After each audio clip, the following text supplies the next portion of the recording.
ایاک نعبد و ایاک نستعین۔ اے اللہ، ہم آپ ہی کی عبادت کرتے ہیں اور آپ ہی سے مدد مانگتے ہیں۔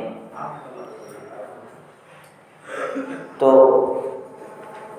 اللہ تبارک و تعالیٰ کو عبدیت پسند ہے، غلام بن کر رہنا، بندہ بن کر رہنا، اور اللہ کو اپنی بندگی دکھانا اللہ کو بہت پسند ہے۔ تو اسی لیے اللہ تعالیٰ فرماتے ہیں کہ اے اللہ، ہم آپ ہی کی غلامی کرتے ہیں، آپ ہی کی پرستش کرتے ہیں۔ تو غلام جیسے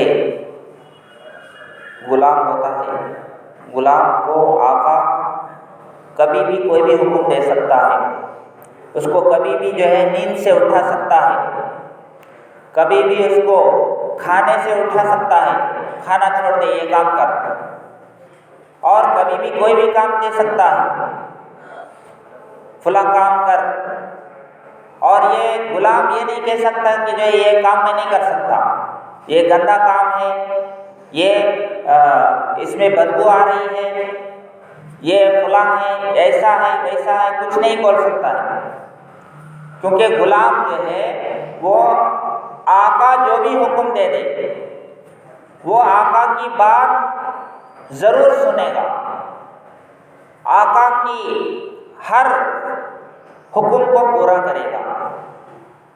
تو غلامی کی شان ہوتی ہے، یہ غلام اس کو کہا جاتا ہے۔ تو گویا کہ غلام کی طرح سارے بندے کیا ہیں؟ ہمارے غلام ہیں، ہمارے مرضی کے مطابق چلے۔ اللہ تبارک و تعالیٰ یہ چاہتے ہیں اپنے بندوں سے، میں جس چیز سے روک دوں رک جائے، میں جس چیز کو کرنے کا حکم دوں کرنے والے ہو جائے۔ تو عبادت کی 8 قسمیں ہیں۔ ایاک نعبد، ہم آپ ہی کی عبادت کرتے ہیں۔ علماء نے عبادت کی 10 قسمیں بیان کی ہیں۔ عبادت کی کتنی قسمیں ہیں؟ 10 ہیں۔ 10 طرح سے اللہ کی بندگی کی جا سکتی ہے۔ ایک تو نماز ہے، دوسرا روزہ ہے، تیسرا زکوٰۃ ہے، چوتھا حج ہے۔ یہ 4 تو مشہور ہے اور فرض ہے، اس میں کوئی اختلاف نہیں۔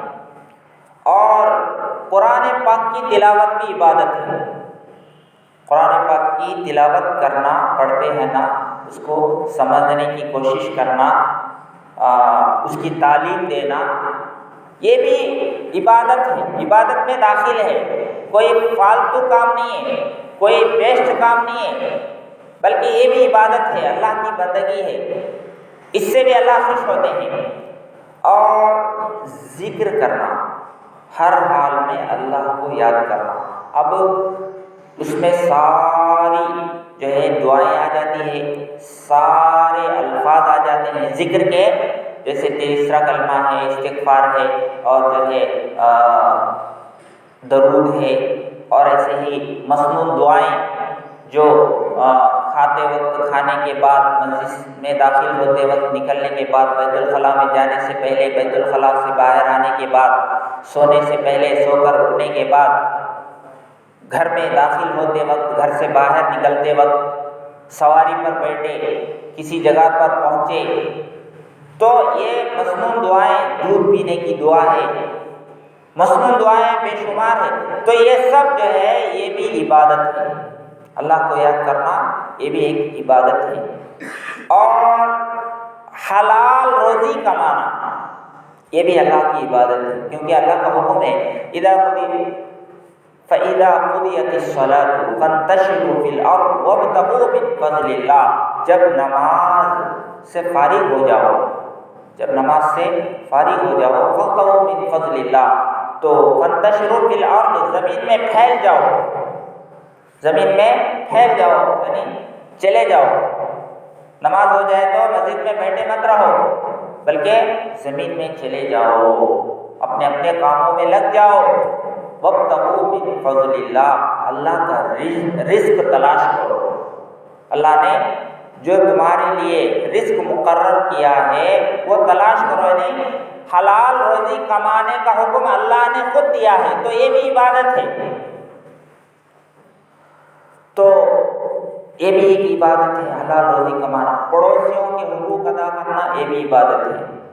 اور ایسے ہی رسول اللہ صلی اللہ علیہ وسلم کی سنتوں کو زندہ کرنا، رسول اللہ صلی اللہ علیہ وسلم کے سنتوں پر عمل کرنا یہ بھی عبادت ہے۔ کیوں؟ اللہ نے خود کہا ہے لقد کان لکم فی رسول اللہ اسوۃ حسنہ، تمہارے لیے اللہ کے رسول صلی اللہ علیہ وسلم کی زندگی میں بہترین نمونہ ہے۔ تو یہ عبادت کی شکلیں ہیں جن کے ذریعے سے اللہ کی عبادت کی جا سکتی ہے، اللہ کی بندگی کی جا سکتی ہے۔ تو اسی لیے ایاک نعبد، ہم آپ ہی سے مدد مانگتے ہیں، ہم آپ ہی کی عبادت کرتے ہیں۔ تو گویا کہ جس نے سر دیا ہے اسی کے سامنے اپنا سر جھکائے، سر اسی کے سامنے جھکائے جس نے سر دیا ہے۔ ایاک نعبد و ایاک نستعین، جس نے ہاتھ دیا ہے اسی کے سامنے ہاتھ پھیلائے۔ نستعین، ہم آپ ہی سے مدد چاہتے ہیں۔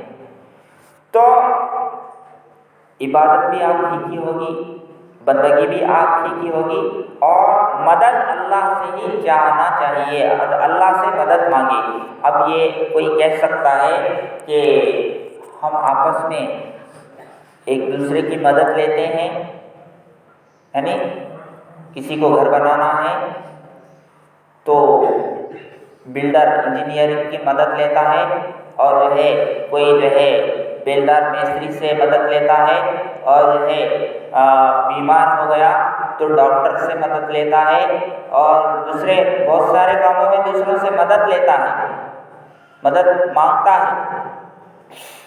تو یہاں مدد سے مراد یہ ہے کہ جو حقیقی مدد کرنے والا ہے، قادر مطلق، جو ہر چیز پر قادر ہے۔